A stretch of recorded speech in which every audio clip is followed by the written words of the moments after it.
सरकारमध्ये दम असेल तर या नगर विकासमध्ये जे पैसे वाटले गेलेत मागच्या काळात त्या पैशाचं ऑडिट केलं पाहिजे। ते तुमच्या विभागाची अवस्था काय करून ठेवलेली आहे, कोण कैची मारताय तुमच्या विभागाला, याचा पण जयंत पाटील आपल्याला शोध घ्यावा लागेल। हा महाराजांचा अपमान नाही हो जयंत पाटील, कोण कत्री मारताय महाराजांच्या विभागाला। अध्यक्ष महाराज,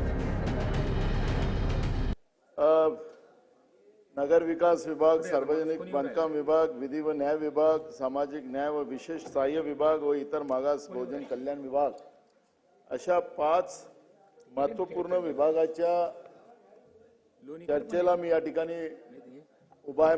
अध्यक्ष महाराज, काल माननीय राज्याचे उपमुख्यमंत्री आणि अर्थमंत्री यांचं भाषण आम्ही शांतपणे ऐकत होतो अध्यक्ष महाराज, आणि त्यांनी सांगितले की राज्यात सगळं आलबेल आहे, आर्थिक आलबेल आहे असं त्यांनी काल सांगितलं। राज्यामध्ये कुठेही आर्थिक परिस्थिती खराब झालेली नाही असं या सभागृहात त्यांनी सांगितलं। अध्यक्ष महाराज, त्यांनी जो अर्थसंकल्प मांडला महाराष्ट्रामध्ये तो आपण वाचला असेल अध्यक्ष महाराज, पाहिला असेल अध्यक्ष महाराज। जसं आदरणीय भुजबळ साहेबांनी या ठिकाणी आता ओबीसीची व्यथा मांडली, अध्यक्ष महाराज अशा अनेक सामाजिक व्यवस्थेला आर्थिक कमजोर करण्याचं पाप या सरकारने केलेलं आहे, त्याच्यातून स्पष्ट झालेलं आहे। अध्यक्ष महाराज, राज्याचा महसुली खर्चच 6,06,855 कोटीचा आहे। महसुली जमा आहे अध्यक्ष महाराज 5,60,963 कोटी रुपये अध्यक्ष महाराज, आणि महसुली तूट जी आहे या राज्याची ती 45,892 कोटी आहे। अध्यक्ष महाराज, गेले 30 वर्ष या सभागृहामध्ये काम करत असताना मला आठवतं अध्यक्ष महाराज की पहिलेच्या याच्यामध्ये अगर 5,000ची तूट भुजबळ साहेब बजेटमध्ये आली तरी हाहाकार माचायचा राज्यामध्ये की बापरे, राज्य सरकारचं आर्थिक तूट आपल्याला आलेली आहे अशा पद्धतीचं, आणि वित्तमंत्री सुद्धा त्या पद्धतीची चिंता व्यक्त करायची। पण 45,892 कोटीची तूट असताना सुद्धा अर्थमंत्र्यांनी सरकारला हिंमत दिली की राज्याच्या जनतेला हिंमत दिली मला माहिती नाही, की आम्ही कर्ज घेण्यासाठी पुन्हा आम्ही तत्पर आहोत अशा पद्धतीची भूमिका माननीय अर्थमंत्र्यांनी परवा मांडलेली आहे। अध्यक्ष महाराज, आता नगर विकास विभागाच्या बाबत मी या ठिकाणी अध्यक्ष महाराज आपण पाहतोय की परवाच महाराष्ट्राचा एक सर्वे आला आणि त्याच्यामध्ये ग्रामीण भागाच्या लोकांची आणि विशेष करून तरुणांची ओढा हा जो आहे शहराकडे आहे, आणि ग्रामीण भाग खाली होत चाललीत आणि शहरं फुगत चाललीत अशा पद्धतीची सर्वेमध्ये रिपोर्ट आलेला आहे। वस्तुस्थिती अध्यक्ष महाराज, आणि शहरातली दुर्दशा आपण पाहिली, कारण की एकीकडे जागतिक पातळीवर जे मुंबई शहर आपण ज्या शहरामध्ये आपली राजधानी आहे, त्याला आर्थिक राजधानी आपण म्हणतोय, या शहराची अवस्था इतकी गंभीर करून ठेवलेली आहे की तिला, कारण की आज मुंबई शहरामधून अनेक लोक मुंबईतले सगळं व्यापार सोडून चाललेले आहेत अशी परिस्थिती झाली। रोजगाराच्या संध्या मोठ्या प्रमाणात कमी होत चालल्यात। अध्यक्ष महाराज, साधं मुंबई शहरामध्ये पिण्याचं पाणी सुद्धा अनेक भागात मिळत नाही, काही भागात मिळतं तर ते दूषित पाणी मिळतं। नगर विकास विभागामध्ये मोठ्या प्रमाणात आपण पैसे उपलब्ध करतो, मगाशी भास्कर जाधव म्हणाले त्याप्रमाणे निवडणुकीमध्ये नगर विकासाचे पैसे खर्च करायचे आणि मुबलक जे पैसे द्यायचे ते द्यायचे, आणि त्याच्यामध्ये मोठ्या प्रमाणात भ्रष्टाचार करायचा, ही वस्तुस्थिती अध्यक्ष महाराज। सरकारमध्ये दम असेल तर या नगर विकासमध्ये जे पैसे वाटले गेलेत मागच्या काळात त्या पैशाचं ऑडिट केलं पाहिजे, आणि त्याला विधिमंडळाची समिती आपण बनवली पाहिजे, आणि त्या विधिमंडळाच्या समितीच्या माध्यमातून ही सगळी चौकशी झाली पाहिजे। दूध का दूध, पाणी का पाणी झाल्याशिवाय राहणार नाही अध्यक्ष महाराज। जनतेचे पैसे लुटायसाठी तुम्हाला नाही दिलेत अध्यक्ष महाराज, हे जे पाशवी बहुमत मिळालं तुम्हाला, ज्याच्या भरोश्यावर तुम्ही या ठिकाणी विरोधकांचा आवाज दाबण्याचा प्रयत्न करताय अध्यक्ष महाराज, तुम्हाला काय करायचं करा, पण मूळ प्रश्न आहे की राज्याच्या जनतेच्या पैशाची लूट करायचा अधिकार तुम्हाला दिला गेला नाही, ते तुम्ही लुटतात आहात। नगर विकासामध्ये जे काही, कारण की अत्यावश्यक आपण सेवा ज्या पाहतो, पिण्याचं पाणी असेल, तुम्हाला पाण्याचं ट्रीटमेंट करणारे प्लांट असतील, हजारो कोटी रुपये आपण खर्च करतो, स्वच्छताच्या बाबत खर्च करतो, कचऱ्यामध्ये सुद्धा भ्रष्टाचार, कचऱ्यामध्ये पण भ्रष्टाचार. अध्यक्ष महाराज, एका कंपनीला महाराष्ट्राचा ठेका दिला जातो आणि तो कचरा वेचण्याचं काम ते कंपनी करते आणि तिथेही सुद्धा अध्यक्ष महाराज कचरा न उचलता पैसे दिले जातात. संजय बाबू, मी आपण राजकारणात झाले वस्तुस्थितीला, कारण की आखरी तुम्ही आम्ही काही मालक नाही आहोत. आपल्याला जनतेच्या पैशाचं एक एक पैशाचा हिशोब द्यायचं काम आणि त्यांना न्याय देण्याचं काम आपलं आहे. आश्वीच आहे ना होय गायकवाड, आश्वीच आहे, आपण तसंच म्हणतो. महाराज आहेत ते. तर अध्यक्ष महाराज, की आपण इथं काही मालक नाही आहोत. काही लोक तर मालकासारखेच वागायला लागलेत, आपण सत्तेमध्ये आता आले. पण अध्यक्ष महाराज, कचऱ्यामध्ये सुद्धा भ्रष्टाचार, संजय कुटे साहेब, सगळीकडे. आणि कचरा वेचणाऱ्या कंपन्या ज्या आहेत त्यांना कुठलाही अनुभव नाही आणि त्या अनुभव नसलेल्याही कंपन्यांना कचरा वेचायची जबाबदारी आपण देतो आणि त्या माध्यमातून मोठ्या प्रमाणात कचरा युक्त महाराष्ट्र निर्माण करताय आपण आणि त्याच्यापासून आजारांचं आमंत्रण आपण देतो आहे.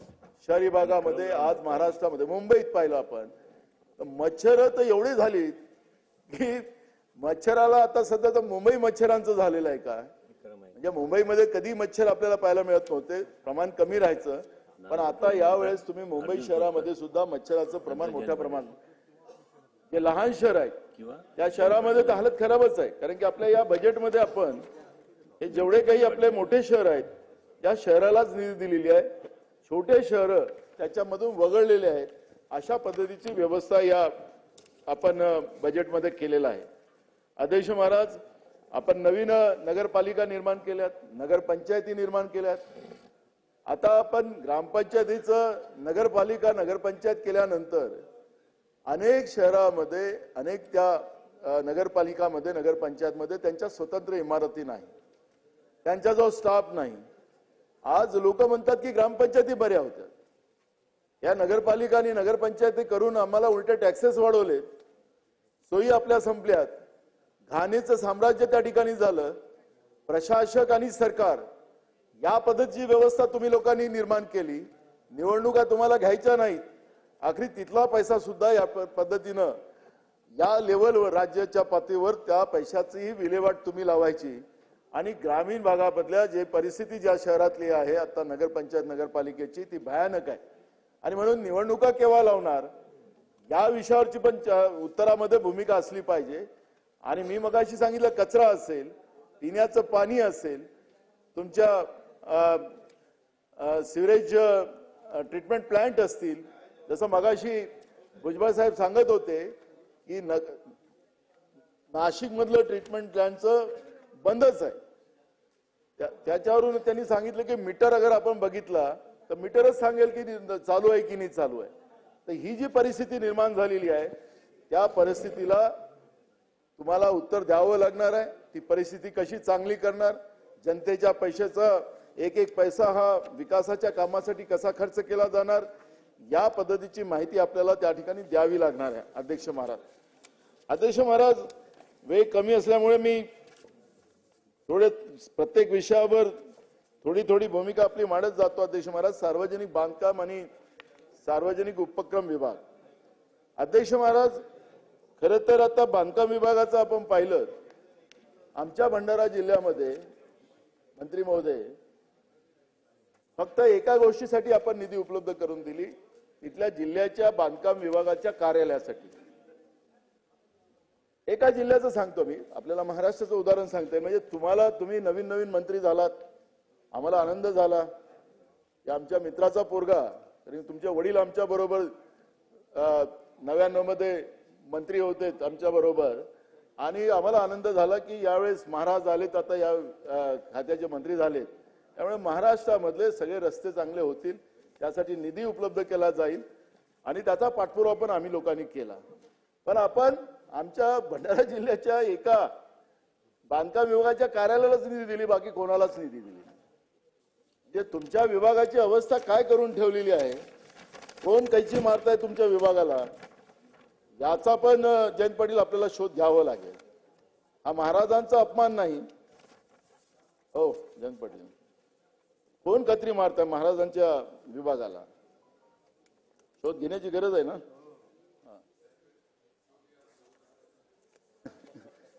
अध्यक्ष महाराज, मी गमतीचा विषय नाही, पण आज बांधकाम विभागाची परिस्थिती आपण पाहिली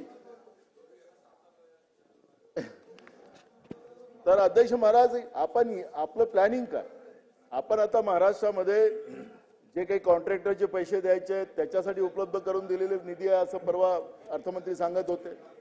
पण जी काही आता रस्त्याची परिस्थिती महाराष्ट्रामध्ये आहे, जायला रस्ते नाही.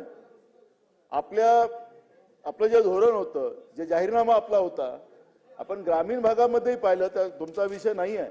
आपण सांगितलं होतं की आम्ही पांधन रस्ते पक्के बांधून देऊ.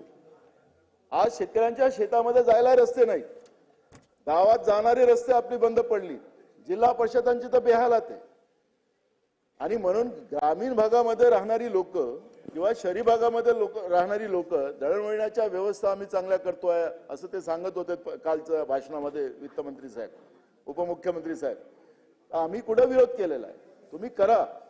पण एक गोष्ट आहे की हे टेंडर पद्धती तुमची जी आहे ज्याच्यामध्ये ही पूर्ण रिंग तयार केली जाते आणि रिंगच्या माध्यमातून मगाशी सांगितलं की 40% 50% त्याच्यामध्ये बिलो जातात, काही ठिकाणी ऍडजस्टमेंट केलं जाते, एक मोठं रॅकेट त्याच्यामध्ये आहे.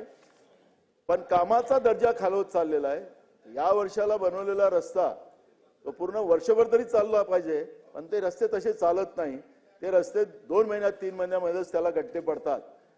आपण ती जबाबदारी फिक्स करतोय, पण खऱ्या अर्थानं तिथं वस्तुस्थिती अधिकारी आणि ठेकेदार यांच्या संगनमतानं त्या रस्त्याचं क्वालिटी बरोबर राहत नाही आणि मग लोकांना ते सगळ्या गड्ड्यातून प्रवास करावा लागतं. अशी परिस्थिती आज महाराष्ट्रामध्ये आहे. त्यामुळे तुमच्याकडून आमची अपेक्षा आहे की चांगले रस्ते तर कराच, पण हा जो भ्रष्टाचार याच्यामध्ये आहे तो बंद झाला पाहिजे. आणि ज्या पद्धतीनं ही जी लूट आहे, मी आपल्याला एक सांगतो की या विभागाशीच निगडीत एक विभाग असा आहे की आपला सार्वजनिक उपक्रम आपले माननीय उपमुख्यमंत्री एकनाथ शिंदे साहेबांकडे आहे. आता मुंबई शहरातलं आपण पाहिलं, मुंबई शहराला 5 टोल आहेत त्याला प्रवेशद्वाराला. आता हे टोलचा जो एक मोठा प्रकार आहे, सरकारने मागच्या वेळेस घोषणा पण केली होती की सांगितलं की आमचं टोल मुक्त महाराष्ट्र राहणार. आपण टोल मुक्त महाराष्ट्र करण्यापेक्षा निवडणुकीमध्ये त्याचा फायदा कसा आपल्याला होईल त्याच्यावर आपण एक काम केलं आणि त्याच्या माध्यमातून आपण लोकांनी याच्यामध्ये 15 ऑक्टोबर 2024 पासून हलक्या मोटर वाहने, राज्य परिवहन बस, शालेय बस यांच्यासाठी टोल माफ करण्यात आला आहे. असं तुम्ही 15 ऑक्टोबर 2024 ला निवडणुकीच्या तोंडावर त्या पद्धतीचा निर्णय घेतला. अध्यक्ष महाराज, तुमचे जे अधिकारी आहेत अनिल गायकवाड, ते त्यांच्यावर भुजबळ साहेब तुमच्या बरोबर होते, ते त्यांच्यावरही आरोप होता. पण त्याचं प्रमोशन होता होता ते तिकडे पोहोचलेत आणि महाराष्ट्र स्टेट रोड डेव्हलपमेंट मध्ये ते आता बॉस असे आहेत. अध्यक्ष महाराज, आपण पाहिलं असेल की आता त्यांनी एक पत्र दिलं ग शासनाला आणि त्या पत्रात असं म्हटलं की तुम्ही हा जो GR काढला होता त्या GR प्रमाणे त्या टोल कंपनीचं नुकसान झालं. आता त्या टोल कंपनीचं जे आहे MIPL हिचं नुकसान झालं अशा पद्धतीचं पत्र पाठवलं. तुम्ही 2100 कोटी रुपये त्याला द्या, नाही तर 10 वर्ष पुन्हा टोल वाढवा, असं पत्र त्यांनी दिलं. सांगायचं तात्पर्य असं की आपण जनतेला लुटायला निघालेत का? त्याची मुदत संपलेली आहे. त्यांनी जवळपास 6000 कोटीच्या वर पैसे जमा केले, ते रेकॉर्डला पण आहे. कारण की आपण आता अलीकडे फास्ट ट्रॅक आलं त्यावेळेसही काही आपण पैसे देत होतो त्याच्या याच्याप्रमाणे. आणि काही लोक कॅशमध्ये देतो, ते कॅशवाले पैसे आले नाही. म्हणजे मी तर हे तुमच्या रेकॉर्डला, कारण माझं सगळं रेकॉर्ड आहे. अध्यक्ष महाराज, याच्यामध्ये एक प्रकारे जनतेची लूट केली जाते. याच कंपनीकडे आपण या मुंबईतले पुलं त्याची देखभालचं काम दिलं होतं. मुंबईतले जे पुलं आहेत त्याची परिस्थिती आपण बघा, कुठलंही देखभाल केलं जात नाही. सरकारच्या तिजोरीतून त्याला पैसे दिले जातात. आखरी हा जावई आहे का ही कंपनीवाला? याला असं लुटून का दिलं जात आहे? हे कंपनी आहे MAIPL, ही जी कंपनी आहे, या कंपनीचं नाव, हिला 16 वर्षाचं त्याला अजून कन्सेशन देण्याची भूमिका त्या ठिकाणी मांडली जाते. हे काय महाराष्ट्रामध्ये चाललं काय? जनतेला लुटायसाठी तुमचं सरकार आलं, मुंबईच्या लोकांना त्रास द्यायचा. या मुंबईला आपण एक आगळं वेगळं जगामध्ये या मुंबईचं नाव जावं, आपली मुंबई तशी सुंदर व्हावी, पण मुंबईमध्ये लुटायची व्यवस्था आपण करताय. मी अध्यक्ष महाराज आपल्याला पाठवतोय, आपण योगायोगानं आपण आलात. हे तुम्हाला जास्त माहिती आहे, पाच टोलची कहाणी तुम्हाला माहिती आहे. अध्यक्ष महाराज, हे महाराष्ट्राला लुटायचं काम अगर समजा या कंपन्यांच्या माध्यमातून केल्या जात असतील, टोल माफिया हे सरकारमध्ये बसले असतील, त्याचं उत्तर यांना द्यावं लागेल अध्यक्ष महाराज. आणि म्हणून मी अध्यक्ष महाराज, मी आपल्या वतीने हे पाठवतो. हे चाललेलं पाप थांबवलं पाहिजे. आमचं मुंबई शहर हे टोल मुक्त राहिलं पाहिजे. झाले ना, लुटलं नाही यांनी एवढे पैसे. आणि आता कशासाठी हे टोल माफिया? आणि हे अजिबात याचा अध्यक्ष महाराज, या अनिल गायकवाडांनी हे पत्र पाठवलं, यांच्या ज्या सचिव आहेत त्यांनी सही करून पाठवली. मी फाईलचं माहिती घेतली या पत्राची सगळी. अर्थ सचिवाकडे गेलो, मी अर्थ सचिवाला सांगितलं चुकून फाईलवर या सही मारू नका, कुठलंही नाही, सरळ कॅबिनेटमध्ये मान्यता. काय ब्लॅकमेलिंग चालली? काय चाललं धंदा या महाराष्ट्रामध्ये? हजारो कोटी रुपये टोलच्या माध्यमातून जनतेला लुटलं, राज्याची तिजोरी लुटत आहे. अनिल गायकवाड हे कोण आहेत? कशासाठी त्यांना तिथं बसवून ठेवलेलं आहे? रिटायर अधिकारी आहेत, IAS अधिकारी नाहीत का महाराष्ट्रामध्ये? मग काय? आणि म्हणून या सगळ्या प्रश्नाचं उत्तर आपल्याला द्यावं लागणार आहे. अध्यक्ष महाराज, मी बांधकाम विभागाच्या बद्दलचं सांगत असताना मी रस्त्यांच्या परिस्थितीबद्दलही सुद्धा आपल्याला या निमित्तानं अवगत केलेलं आहे मंत्री महोदय. पण विशेष करून विधी न्याय विभागाचा कालच मी भूमिका मांडली. महाराष्ट्रामध्ये आता कोर्टाच्या न्यायाधीशाची सही आता आणि तो स्टॅम्प वगैरे सगळं तयार करून आरोपी आपल्याला निर्दोष मुक्त करताय. आणि हायकोर्टामध्ये देतात, हायकोर्ट पण त्याला रिलीफ देत आहे, मग हायकोर्टाच्या लक्षात येत आहे. अध्यक्ष महाराज, काय चाललं महाराष्ट्रात? म्हटलं नाशिकमध्ये सुद्धा अध्यक्ष महाराज, जो काही एका मंत्र्याच्या बद्दलचं जे माननीय कोर्टाने निर्णय दिला असं आम्ही ऐकतोय, ते कोर्ट काय म्हणतात अध्यक्ष महाराज? कोर्ट म्हणताय की निवडणूक लागली तर पैसे राज्याच्या तिजोरीतले खर्च होईल, जनतेचे खर्च होईल. 10 वर्ष निवडणूकच घेऊ नका ना, कोर्टाने निर्णय देऊन टाका, घेऊच नका, हे राहू द्या सरकार पाचवी मोबताचं. कशाला पोलीस लागतात महाराष्ट्रामध्ये? कशाला लागतात? चोऱ्या होतातच आहे, डाका पडताच आहे. मुख्यमंत्री मोदी सांगितले पोलिसावर कोणी मारलं तर आम्ही त्यांना सोडणार नाही. बिलकुल आमचंही समर्थन ते आहे. पण अध्यक्ष महाराज, पैसे खर्च होतात ना, कशाला नोकऱ्या? अध्यक्ष महाराज, या पद्धतीचं समजा आपल्याला सांगण्यात येतं की न्याय व्यवस्थेच्या बद्दल, न्यायालयाच्या चुकीच्या निर्णयाबद्दल या विधिमंडळामध्ये बोलण्याचा अधिकार आमचा आहे. अध्यक्ष महाराज, आम्ही कायदे मंडळ आहोत आणि याचं उत्तर दिलं पाहिजे विधी न्याय विभागाच्या मंत्री महोदयांनी की महाराष्ट्रामध्ये ज्या पद्धतीनं विधी न्याय विभागाची पद खालवली जात आहे, महाराष्ट्रासारख्या शाहू फुले आंबेडकरांच्या विचाराच्या महाराष्ट्रामध्ये या पद्धतीनं हे चाललं असेल, कुठे नेऊन ठेवला महाराष्ट्र? कुठे नेऊन ठेवला महाराष्ट्र? अध्यक्ष महाराज, याचं उत्तर द्यावं लागेल. ह्या ज्या घटना आहेत अध्यक्ष महाराज, याला परवा अध्यक्षांनी सांगितलं की राज्य सरकारने त्या पद्धतीचं निवेदन करावं, पण अध्यक्ष महाराज हे बरोबर नाही. न्याय व्यवस्था हे आमच्यासाठी सगळ्यांसाठी आदरणीय. शासन असेल, प्रशासन असेल, त्यांच्या पद्धतीनं त्यांच्याकडून न्याय मिळत नसेल तर लोक न्यायालयात जातात. पण न्यायालयामध्ये सुद्धा अशा पद्धतीचं पाप चाललं असेल आणि आरोपी मोकळे फिरत असतील आणि शासन शांत बसलं असेल तर अध्यक्ष महाराज हे चालणार नाही. अध्यक्ष महाराज, सामाजिक न्याय व विशेष सहाय्य विभागाच्या बद्दलचं आणि इतर मागास बहुजन कल्याण विभागाच्या बद्दलचं भुजबळ साहेबांनी या ठिकाणी भूमिका मांडली. अध्यक्ष महाराज, आमचे मुख्यमंत्री महोदय सातत्याने सांगतात की माझा डीएनए ओबीसीचा आहे, असं ते म्हणतात. अध्यक्ष महाराज रेकॉर्डवर बोललेलं आहे. अध्यक्ष महाराज, मग तुम्ही मुख्यमंत्री आहात, मग महाराष्ट्राच्या ओबीसीच्या मुलांवर, मुलींवर, ओबीसीच्या लोकांवर काय अन्याय केला जातो? नाम मात्र 5 कोटी रुपये दिलेत. अध्यक्ष महाराज, काय चाललं काय?